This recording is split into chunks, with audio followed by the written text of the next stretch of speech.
Hello everyone, welcome to competitive cracker. This is Sreekuttan here. എല്ലാ വിദ്യാർത്ഥികളും ഒരുപാട് ഞങ്ങളോട് ചോദിക്കുന്ന ഒരു കാര്യമാണ്, ലിറ്റററി ക്രിറ്റിസിസം പഠിക്കാൻ എന്തെങ്കിലും എളുപ്പമാർഗ്ഗം ഉണ്ടോ? കാരണം ഈ ലിറ്റററി തിയറി ക്രിറ്റിസിസം ഒക്കെ കുട്ടികളുടെ ഒരു ഡ്രൈ ടോപ്പിക് ആയിട്ടാണ് എപ്പോഴും കാണുന്നത്. ഇത്തിരി പ്രയാസത്തോടെയാണ് അതിനെ അപ്രോച്ച് ചെയ്യുന്നത്. സോ ഇന്ന് ആ ഒരു ടോപ്പിക്കുമായി ബന്ധപ്പെട്ട് ഡോക്ടർ സാമുവൽ ജോൺസനെയാണ് ഞാൻ ഇന്നിവിടെ ഡിസ്കസ് ചെയ്യാൻ പോകുന്നത്. അദ്ദേഹവുമായി ബന്ധപ്പെട്ട ഒരു വിശദമായ ഒരു അനാലിസിസ് തന്നെയാണ് ഞാൻ ഇന്നിവിടെ നടത്താൻ പോകുന്നത്. സോ നമുക്ക് ആരംഭിക്കാം. ആദ്യം ഡോക്ടർ ജോൺസനെ കുറിച്ച് ഒന്ന് പറഞ്ഞു തുടങ്ങാം.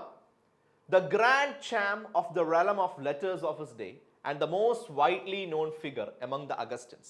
Augustan ഏജിലെ ഏറ്റവും പ്രധാനപ്പെട്ട, he was known as the literary dictator of his age എന്നാണല്ലോ അദ്ദേഹത്തെ അറിയപ്പെടുന്നത്. മാത്രമല്ല ഒരു 1745 തൊട്ട് ഒരു 1785 വരെയൊക്കെയുള്ള കാലഘട്ടത്തെ നമ്മൾ ഏജ് ഓഫ് ജോൺസൺ എന്ന് തന്നെയാണ് പറയുന്നത്. സോ അഗസ്റ്റൻസിലെ തന്നെ എന്താ പറയുക, ഒരു ലിറ്റററി ചാമ്പ്യൻ എന്ന് പറയാം, അല്ലെങ്കിൽ ലിറ്റററി ഡിക്റ്റേറ്റർ എന്ന് പറയാൻ പറ്റുന്ന ഒരു വ്യക്തിയാണ് ഡോക്ടർ ജോൺസൺ.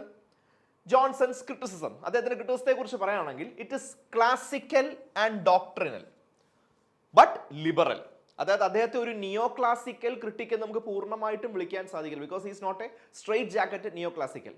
അദ്ദേഹം ക്ലാസിക്കൽ ഡോക്ട്രിനൽ ആയിട്ടുള്ള ഒരുപാട് കാര്യങ്ങൾ പിൻപറ്റിയിരുന്നു, എന്നാൽ ലിബറലുമായിരുന്നു എന്നാണ് നമുക്ക് അറിയാൻ സാധിക്കുന്നത്. വർക്ക്സ്, അദ്ദേഹത്തിന്റെ ലിറ്റററി ക്രിറ്റിസിസം നമുക്ക് എവിടൊക്കെയാണ് കാണാൻ സാധിക്കുന്നത് നോക്കാം. പ്രിഫസ് ടു ദ ഡിക്ഷണറിയിൽ നമുക്ക് കാണാൻ സാധിക്കും. ഷേക്സ്പിയറുമായി ബന്ധപ്പെട്ടുള്ള പഠനങ്ങൾ നമുക്ക് പ്രിഫസ് ടു ഷേക്സ്പിയറിൽ കാണാം.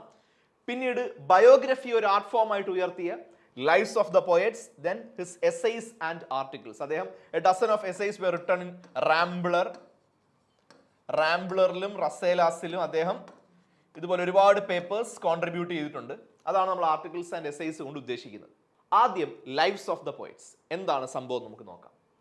Pioneering work in biographical criticism. Biographical ക്രിറ്റിസിസത്തിന് തുടക്കമിട്ടത് ഈ ഒരു വർക്ക് ആണെന്ന് നമുക്ക് വേണമെങ്കിൽ പറയാം. Focus on linguistic achievements of poets. കുറച്ച് കവികളെ കുറിച്ചുള്ള പഠനമാണ്, അവരുടെ അച്ചീവ്മെന്റ്സ് വിലയിരുത്തുകയാണ് ഇവിടെ ചെയ്യുന്നത്. Boswell called it. ബോസ്വെൽ ആരാണ്? അദ്ദേഹത്തിന്റെ ഫ്യൂച്ചർ ബയോഗ്രഫർ ആയിരുന്നു. അതായത് ജോൺസൺ, ലൈഫ് ഓഫ് ജോൺസൺ എഴുതിയ ആരാണ്? ബോസ്വെൽ ആണ്. ബോസ്വെൽ എന്താണ് ലൈവ്സ് ഓഫ് ദി പോയറ്റ്സിനെ കുറിച്ച് പറഞ്ഞത്? The richest, most beautiful and indeed the most perfect production of Johnson's pen. ജോൺസന്റെ തൂലികയിൽ നിന്ന് വിരിഞ്ഞ ഏറ്റവും മനോഹരമായ, ഏറ്റവും പവർഫുൾ ആയ ഒരു സൃഷ്ടിയാണ് lives of the poets. He was commissioned by a committee of London booksellers to undertake a review of major poets. അദ്ദേഹത്തെ സമീപിക്കുകയായിരുന്നു ആര്? A committee of London booksellers. London ബുക്സെല്ലേഴ്സിന്റെ ഒരു കമ്മിറ്റി അദ്ദേഹത്തെ സമീപിക്കുകയും പ്രധാനപ്പെട്ട കവികളെ കുറിച്ച് ഒരു റിവ്യൂ തയ്യാറാക്കി തരണം എന്ന് ആവശ്യപ്പെടുകയും ചെയ്തു. അങ്ങനെ ഹി ചോസ് 52 ലൈവ്സ്, 52 കവികളെ അദ്ദേഹം തിരഞ്ഞെടുത്തു. കൗളി തൊട്ട് ഗ്രേ വരെയുള്ള 52 കവികളെ അദ്ദേഹം തിരഞ്ഞെടുത്തു. It took 4 years to be completed. 4 വർഷം എടുത്താണ് അദ്ദേഹം ഇത് എഴുതി തീർത്തത്. അപ്പൊ ശ്രദ്ധിക്കുക, ബയോഗ്രഫിക്കൽ ക്രിറ്റിസിസത്തിന് തുടക്കമിട്ട വർക്കാണ് lives of the poets. Boswell ഇതിനെ വിളിച്ചത് ജോൺസന്റെ തൂലികയിൽ നിന്ന് പറഞ്ഞ ഏറ്റവും മികച്ച സൃഷ്ടിയായിട്ടാണ്. A committee of London booksellers, London ബുക്സെല്ലേഴ്സിന്റെ ഒരു കൂട്ടം അദ്ദേഹത്തെ സമീപിച്ചിട്ട് പറയുന്നു പ്രധാനപ്പെട്ട കവികളെ കുറിച്ചുള്ള ഒരു റിവ്യൂ തയ്യാറാക്കി തരണമെന്ന്. അങ്ങനെ 4 വർഷം എടുത്ത് അദ്ദേഹം എഴുതി കംപ്ലീറ്റ് ചെയ്തതാണ്. 52 കവികളെ കുറിച്ച് അദ്ദേഹം എഴുതിയതാണ് ലൈവ്സ് ഓഫ് ദ പോയറ്റ്സ്. ഇനി നമുക്ക് അതിന്റെ സ്ട്രക്ചറിലേക്ക് കടക്കാം. It is arranged in the order of the dates of their death. എങ്ങനെയാണ് ഈ കവികളെ അറേഞ്ച് ചെയ്തിരിക്കുന്നത് നോക്കാം. In order of the dates of their death. അവരുടെ മരണ ഡേറ്റിന്റെ ഒരു ഓർഡറിലാണ് അറേഞ്ച് ചെയ്തിരിക്കുന്നത്. It has a 3-fold structure. So life of the പോയറ്റ്സിൽ നമുക്കുള്ള എന്താണ്? ഒരു 3-fold സ്ട്രക്ചർ. ഒന്നാമത്തെ ഭാഗം ബയോഗ്രഫിയാണ്, രണ്ടാമത്തെ ഭാഗം ക്യാരക്ടർ ആണ്, മൂന്നാമത്തെ ഭാഗം ക്രിറ്റിസിസം ആണ്. അതായത് ഒരു പോയറ്റിനെ കുറിച്ച് 3 ഭാഗം ഉണ്ടാവും. ആ പോയറ്റിന്റെ ബയോഗ്രഫി പറയും, ക്യാരക്ടർ പറയും, ക്രിറ്റിസിസം പറയും. ഇപ്പോൾ ഫോർ എക്സാമ്പിൾ ഇപ്പോൾ ജോൺ മിൽട്ടനെ കുറിച്ചാണ് അതിൽ നമുക്ക് കാണാൻ സാധിക്കുന്നത്. മിൽട്ടന്റെ ഒരു ബയോഗ്രഫി ഉണ്ടാവും, അതായിരിക്കും ഒന്നാമത്തെ സെക്ഷൻ. അത് കഴിഞ്ഞാൽ character followed by criticism. The biographical part is the longest one. So ഒന്നാമത്തെ ഭാഗമാണ് ഏറ്റവും വലുത്. ആ ഒന്നാമത്തെ ഭാഗത്തിൽ ആ കവിയെക്കുറിച്ച് എന്തായിരിക്കും ജോൺസൺ പറയുന്നത്? വിത്ത് there education, growth etcetera.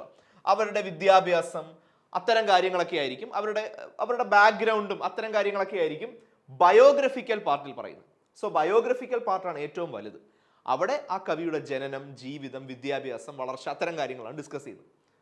Second session എന്ന് പറയുന്നത് assessing the character is the shortest. രണ്ടാമത്തെ സെക്ഷനാണ് ഏറ്റവും ചെറിയ സെക്ഷൻ. അവിടെ പറയാൻ പോകുന്ന എന്തിനെ കുറിച്ചാണ്? Assessing the character.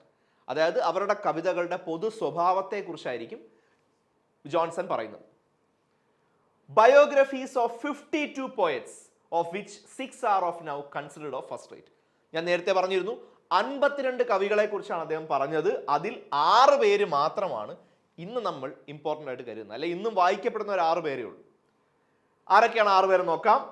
Milton, Dryden, Pope, Thomson, Collins, Gray. They are of real significance today. 52 പേര് അദ്ദേഹം സെലക്ട് ചെയ്തെങ്കിലും ഈ 6 പേരാണ് ഇന്നും സിഗ്നിഫിക്കൻ്റ് ആയി ഉള്ള ആൾക്കാർ. Criticised Lycidas, Comus, Donne and Gray. ഈ ഒരു വർക്കിൽ നമുക്ക് അദ്ദേഹം ലിസിഡസ് എന്ന കവിതയെ ലിസിഡസ് എന്ന കവിതയുള്ള അദ്ദേഹത്തിന്റെ വിമർശനം നമുക്ക് ഇവിടെ കാണാം. കോമസ് എന്ന് പറയുന്ന മാസ്കിനെ, നമ്മുടെ മിൽട്ടൺ എഴുതിയ കോമസ് എന്ന് പറയുന്ന മാസ്കിനെ വിമർശിക്കുന്നുണ്ട്. പിന്നെ ജോൺ ഡണ്ണിനെയും തോമസ് ഗ്രേയുള്ള വിമർശനങ്ങൾ നമുക്കിവിടെ കാണാൻ സാധിക്കും. ബട്ട് ഈ പ്രൈസ്ഡ് പാരഡൈസ് ലോസ്റ്റ്. മിൽട്ടന്റെ പാരഡൈസ് ലോസ്റ്റിനോട് വലിയ ആരാധനയായിരുന്നു സാമുവൽ ജോൺസൺ ഉണ്ടായിരുന്നത്. അതും ഇവിടെ അദ്ദേഹം പ്രകടിപ്പിക്കുന്നുണ്ട്. അടുത്ത കാര്യത്തിലേക്ക് പോകുന്നതിന് മുമ്പ് വീണ്ടും നിങ്ങൾ ഓർമ്മിപ്പിക്കുകയാണ്, 2023 നെറ്റ് പരീക്ഷയ്ക്കായി തയ്യാറെടുക്കുന്ന വിദ്യാർത്ഥികൾക്ക് വേണ്ടി competitive cracker already batches launch ചെയ്ത് കഴിഞ്ഞിട്ടുണ്ട്. നമ്മുടെ കോഴ്സിന്റെ ഫീച്ചേഴ്സ് എന്ന് പറയുന്നത് ഇതുപോലെയുള്ള സ്റ്റുഡിയോ റെക്കോർഡഡ് ഹൈ ഡെഫിനിഷൻ ക്ലാസ്സുകളാണ്. അതിന് പുറമെയുള്ള ഡൗട്ട് സെഷൻസുമായി ബന്ധപ്പെട്ട് ഡൗട്ട് ക്ലിയറിംഗ് സെഷൻസുമായി ബന്ധപ്പെട്ട ലൈവ് ക്ലാസ്സുകൾ നിങ്ങൾക്ക് ലഭ്യമാണ്. ഓരോ ടോപ്പിക്കും പഠിച്ചതിന് ശേഷം, അതായത് ഓരോ ടോപ്പിക്കിന്റെ സബ് ടോപ്പിക് നിങ്ങൾ പഠിച്ചതിന് ശേഷം ഇന്നാപ്പ് എക്സാംസും ആ ടോപ്പിക്കുമായി ബന്ധപ്പെട്ട ഇന്നാപ്പ് എക്സാംസും അറ്റൻഡ് ചെയ്യാനുള്ള ഫീച്ചർ നമ്മുടെ കോഴ്സിനുള്ളതാണ്. സോ ഈ കോഴ്സുമായി കൂടുതൽ കാര്യങ്ങൾ നിങ്ങൾക്ക് അറിയണമെങ്കിൽ താഴെ കാണുന്ന നമ്പറിൽ എത്രയും പെട്ടെന്ന് കോൺടാക്ട് ചെയ്യുക. His views on poetry. So lives of the പോയറ്റ്സിനെ കുറിച്ച് നമ്മൾ സംസാരിച്ചു. പോയട്രിയെ കുറിച്ചുള്ള അദ്ദേഹത്തിന്റെ നിരീക്ഷണങ്ങൾ നമുക്ക് നോക്കാം. പോയട്രി ഇസ്, ആദ്യം തന്നെ പോയട്രിയെ കുറിച്ചുള്ള അദ്ദേഹത്തിന്റെ ഡെഫിനിഷൻ നമുക്ക് നോക്കാം. The art of uniting pleasure with truth by calling imagination to the help of reason. ഒരുപക്ഷെ നമ്മളെല്ലാവരും ഡിഗ്രി ക്ലാസ് തൊട്ട് പഠിക്കുന്ന ഒരു ഡെഫിനിഷനാണ്. The art of uniting pleasure with truth by calling imagination to the help of reason. അതുകൊണ്ട് ഉദ്ദേശിക്കുന്ന എത്രയേ ഉള്ളൂ, poetry must give pleasure. ഈ poetry എന്ന് പറയുന്നത് എന്തിനാണ്?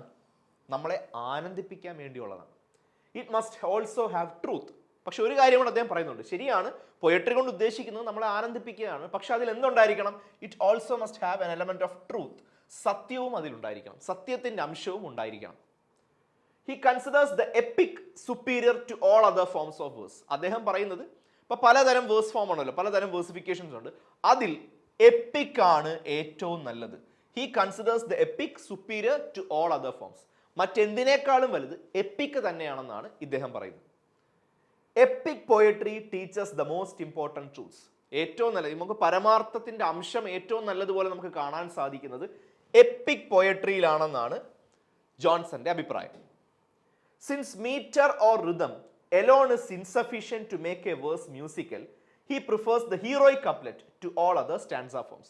So verse formsil അദ്ദേഹം പറയുന്നത് എപ്പിക് ആണ് സുപ്പീരിയർ എന്നാണ്. പിന്നീട് അദ്ദേഹം പറയുകയാണ്, മീറ്ററോ റിതമോ മാത്രം കൊണ്ട് നമുക്കൊരിക്കലും ഒരു പൊയട്രിയെ മ്യൂസിക്കലാക്കാൻ കഴിയില്ല. ഒരു പൊയട്രിക്ക്, ഒരു കവിതയ്ക്ക് മ്യൂസിക്കൽ ക്വാളിറ്റി നൽകാൻ മീറ്ററിന്റെയോ ഋതത്തിന്റെയോ ഉപയോഗം കൊണ്ട് മാത്രം സാധിക്കില്ല. അങ്ങനെയെങ്കിൽ he prefers the heroic couplet. Heroic കപ്ലെറ്റിന്റെ ഉപയോഗത്തിന് ഒരു വേഴ്സിനെ മ്യൂസിക്കലാക്കാൻ സാധിക്കും, കുറച്ചുകൂടെ സംഗീതാത്മകമാക്കാൻ സാധിക്കുമെന്നാണ് ജോൺസൺ പറയുന്നത്. He also defines the language of poetry. പൊയട്രിയുടെ ഭാഷ എങ്ങനെ ആയിരിക്കണമെന്ന് അദ്ദേഹം പറയുന്നുണ്ട്. ശ്രദ്ധിച്ചോളൂ. Not all words are fit for poetry. എല്ലാ വാക്കുകളും ഒരു കവിതയ്ക്ക് ചേർന്നതല്ല. Words too familiar or too remote defeat the purpose of a poet. വളരെ പരിചിതമായ വാക്കുകൾ നമ്മൾ ഉപയോഗിക്കാൻ പാടില്ല, എന്നാൽ ഒട്ടും പരിചിതമല്ലാത്ത വാക്കുകളും നമ്മൾ ഉപയോഗിക്കാൻ പാടില്ല. പിടിയിട്ടല്ലോ, വേർഡ്സ് ടു ഫെമിലിയർ, വളരെ പരിചിതമായ വാക്കുകൾ ഉപയോഗിക്കരുത്. ഓർ ടു റിമോട്ട്, ഒട്ടും പരിചിതമല്ലാത്ത വാക്കുകൾ ഉപയോഗിക്കരുത്. കാരണം ഇത് രണ്ടും ഉപയോഗിച്ച് കഴിഞ്ഞാൽ ഒരു കവിയുടെ, അദ്ദേഹത്തിന്റെ പേർപ്പസ് തന്നെ നഷ്ടപ്പെടുമെന്നാണ് അദ്ദേഹം പറയുന്നത്. Rhyme essential for poetry. പിന്നെ അദ്ദേഹം പറയുകയാണ്, ഒരു പോയട്രിക്ക് സൗന്ദര്യം നൽകാൻ റൈം ഇസ് എസെൻഷ്യൽ, അത് അത്യാവശ്യമാണ്. But it not only gives pleasure but also imparts emphasis. Blank verse is to be avoid. ഇത് വളരെ പ്രധാനപ്പെട്ട ഒരു പോയിന്റ് ആണ്. ബ്ലാങ്ക് വേഴ്സ് അവോയ്ഡ് ചെയ്യണം. സോ എന്തൊക്കെയാണ് ജോൺസൺ പറയുന്നത്? എപ്പിക് ആണ് നല്ലത്, ഹീറോയിക് കപ്ലെറ്റ് നമ്മൾ പ്രിഫർ ചെയ്യണം, അതുപോലെ തന്നെ ബ്ലാങ്ക് വേഴ്സ് ഒഴിവാക്കണം. ഇത്തരം കാര്യങ്ങളാണ് അദ്ദേഹത്തിന്റെ പോയട്രിയെ കുറിച്ചുള്ള നിരീക്ഷണങ്ങളിൽ പെടുന്നത്. Prefers to Shakespeare. ഷേക്സ്പിയറിനെ കുറിച്ചുള്ള പഠനം നമുക്ക് ഇവിടെ കാണാൻ സാധിക്കും. Johnson's first work in extended descriptive criticism. It has several units. So ഈ പ്രിഫേഴ്സ് ടു ഷേക്സ്പിയറിന്റെ യൂണിറ്റ്സ് നമുക്കൊന്ന് പരിശോധിക്കാം, അതിന്റെ സ്ട്രക്ചർ അങ്ങനെ നോക്കാം. ഒന്നാമത്തെ യൂണിറ്റിൽ അദ്ദേഹം പറയുന്നത് Shakespeare as a poet of nature. രണ്ടാമത്തെ unit a defence of his tragicomedy. Shakespeare tragicomedy ഉപയോഗിച്ചിട്ടുള്ള ആളാണ്. സോ അതിനെ ഡിഫെൻഡ് ചെയ്യുന്നുണ്ട് ഇദ്ദേഹം. ഹിസ് സ്റ്റൈൽ, ഷേക്സ്പിയറിന്റെ സ്റ്റൈലിനെ കുറിച്ചാണ് 3-ാമത്തെ യൂണിറ്റിൽ സംസാരിക്കുന്നത്. അദ്ദേഹത്തിന്റെ ഡിഫെക്ട്സ് 4-ാമത്തെ യൂണിറ്റിൽ. Attack on the unities in general, യൂണിറ്റീസിനെ കുറിച്ചുള്ള അദ്ദേഹത്തിന്റെ അഭിപ്രായം 5-ാമത്തെ യൂണിറ്റിൽ. ഹിസ്റ്റോറിക്കൽ ബാക്ക്ഗ്രൗണ്ട് ടു ഡ്രാമ, നാടകത്തിന്റെ ഒരു ചരിത്ര പശ്ചാത്തലം അദ്ദേഹം 6-ാമത്തെ യൂണിറ്റിൽ പറയുന്നുണ്ട്. ഫൈനലി ഇസ് എഡിറ്റോറിയൽ പ്രാക്ടീസ്, 7-ാമത്തെ ഭാഗം നമുക്ക് അദ്ദേഹത്തിന്റെ എഡിറ്റോറിയൽ പ്രാക്ടീസ് ആയിട്ട് കരുതാം. അങ്ങനെ ഇത്രയും യൂണിറ്റ്സ് ആണ് പ്രിഫസ് ടു ഷേക്സ്പിയർ കാണാൻ സാധിക്കുന്നത്. ഇത്രയും കാര്യങ്ങളൊക്കെ വളരെ വിശദമായിട്ട് തന്നെ ഒരു ഷേക്സ്പിയറിയൻ പഠനം അദ്ദേഹം നടത്തുന്നുണ്ട്. ഇനി മെറിറ്റ്സ് ഓഫ് ഷേക്സ്പിയർ, ഷേക്സ്പിയറിന്റെ പ്ലസ് പോയിന്റ്സ് എന്തൊക്കെയാണെന്ന് നോക്കാം. According to Johnson, just representation of general human nature, ഇതാണ് ഫസ്റ്റ് ക്വാളിറ്റി ഷേക്സ്പിയറിന്റെ. For the just he should be loaded for the just representation, സത്യസന്ധമായിട്ടുള്ള ഒരു റെപ്രസെന്റേഷൻ നമുക്ക് കാണാൻ സാധിക്കും. Characters are faithful representations of humanity, അദ്ദേഹത്തിന്റെ കഥാപാത്രങ്ങൾ ഹ്യൂമാനിറ്റിയുടെ തനി പകർപ്പ് തന്നെയാണ്. ഹ്യൂമാനിറ്റിയെ സത്യസന്ധമായിട്ട് അദ്ദേഹം കഥാപാത്രങ്ങളിലൂടെ പോർട്രേ ചെയ്തിരിക്കുന്നു. His characters have a universal appeal, അദ്ദേഹത്തിന്റെ കഥാപാത്രങ്ങൾ എന്ന് പറയുന്നത് എന്താണ്, അതിന്റെ പ്രത്യേകത എന്താണ്, അവർക്കൊരു യൂണിവേഴ്സൽ അപ്പീൽ ഉണ്ട് അദ്ദേഹത്തിന്റെ കഥാപാത്രങ്ങൾക്ക്. സോ അദ്ദേഹത്തിന്റെ കഥാപാത്രങ്ങൾ എന്ന് പറയുന്നത് ഹ്യൂമാനിറ്റിയുടെ യഥാർത്ഥ റെപ്രസെന്റേഷൻ ആണ്. കഥാപാത്രങ്ങൾക്ക് യൂണിവേഴ്സൽ അപ്പീലും ഉണ്ട്. ദേ act and speak like human beings, അത് സൃഷ്ടിക്കപ്പെട്ട കഥാപാത്രങ്ങളായി നമുക്ക് തോന്നില്ല. അവർ മനുഷ്യരെ പോലെ ബിഹേവ് ചെയ്യുന്നു, മനുഷ്യരെ പോലെ സംസാരിക്കുന്നു. They are commonly A species, വേണമെങ്കിൽ ഷേക്സ്പിയറിന്റെ കഥാപാത്രങ്ങളെ ഒരു സ്പീഷീസ് ആയിട്ട് കരുതാം. ദേ ആർ യൂണിവേഴ്സൽ, നേരത്തെ പറഞ്ഞു അവർ യൂണിവേഴ്സലുമാണ്, അതേസമയം individual. Universal but at the same time individual. He portrayed human characters in a realistic manner, കഥാപാത്രങ്ങളെ ഇത്ര യാഥാർത്ഥ്യ ബോധത്തോടുകൂടി അവതരിപ്പിച്ച മറ്റൊരു എഴുത്തുകാരനില്ലെന്നാണ് ഇദ്ദേഹം പറയുന്നത്. ഹാസ് നോ ഹീറോസ്, അദ്ദേഹത്തിന്റെ നാടകങ്ങളിൽ നമുക്ക് നായകന്മാരെ കാണാൻ കഴിയില്ല.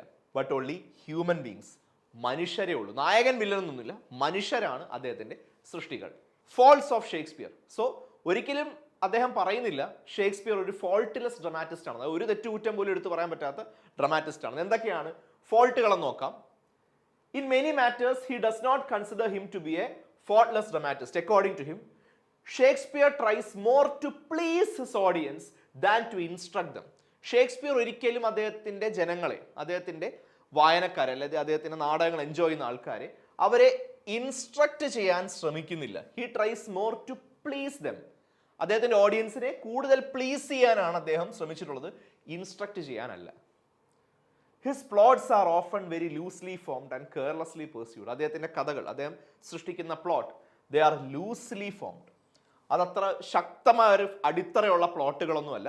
And they are carelessly pursued, പോകെ പോകെ ആ ഒരു ശക്തി ഇല്ലായ്മ കൂടുതൽ കൂടുതൽ പ്രകടമാവുമെന്നാണ് പറയുന്നത്.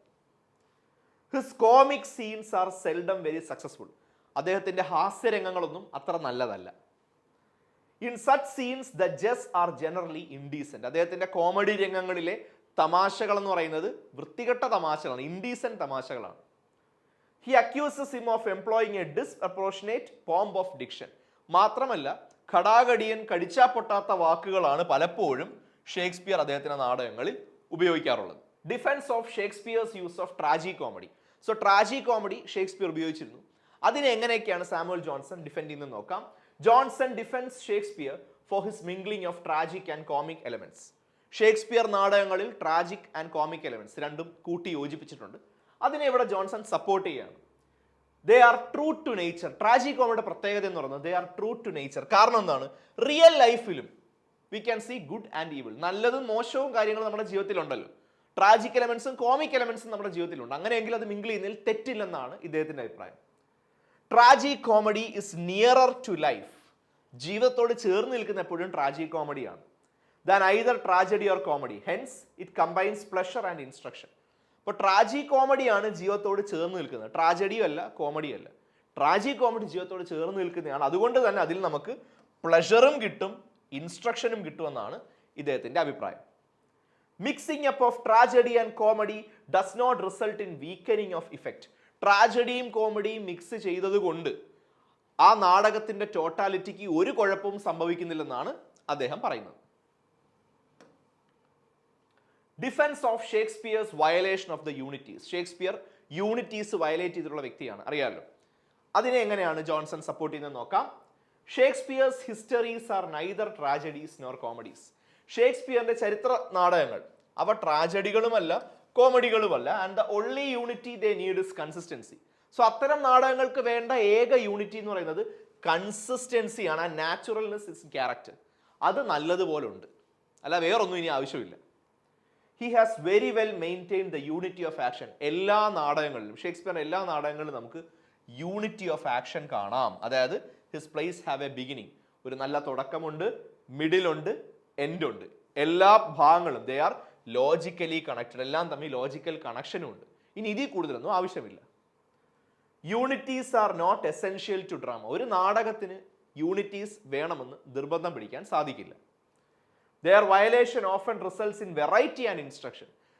ഈ യൂണിറ്റീസ് വയലേറ്റ് ചെയ്ത് കഴിഞ്ഞാൽ കുറച്ചും കൂടെ ആ നാടകത്തിന് വെറൈറ്റി കൈവരിക്കാൻ സഹായിക്കുമെന്നാണ് ഇവിടെ ജോൺസൺ പറയുന്നത്.